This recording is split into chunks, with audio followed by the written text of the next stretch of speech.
All right, so here's our next problem.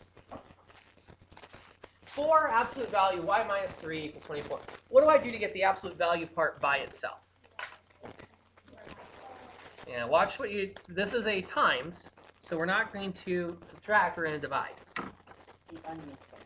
Yeah, peel the layer off the onion. Now, granted, if you said subtract 4, you've got the right idea. If you want to get rid of it, just make sure you do the opposite of the sign indicated. You don't do something different. So divide both sides by 4. That leaves me the absolute value of y minus 3. You divide what by 4? Both sides of the equation. Yeah, so would it be you divide into negative 3? Well, the thing is, since this is times, if I divide this side by 4, these cancel, leaving me just absolute value of y minus 3. And then over here, 24 divided by 4 is 6.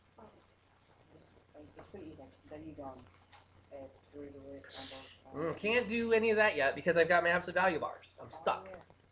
I got to get rid of those bars. And the bars go away when you get paroled after 5 years of, wait, no, that's different bars.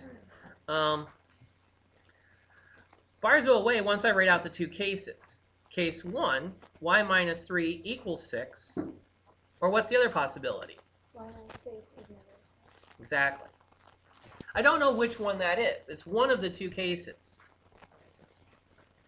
So I have to account for that.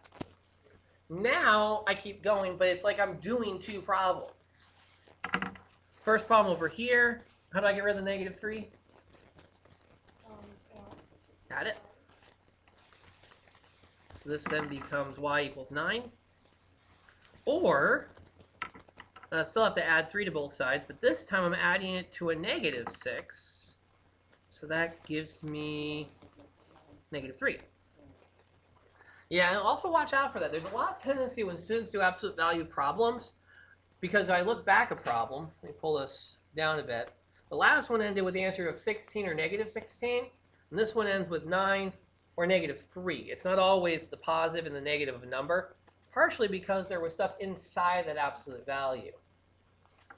Okay, just that one problem back up there. Nope, okay. What questions can I answer on this?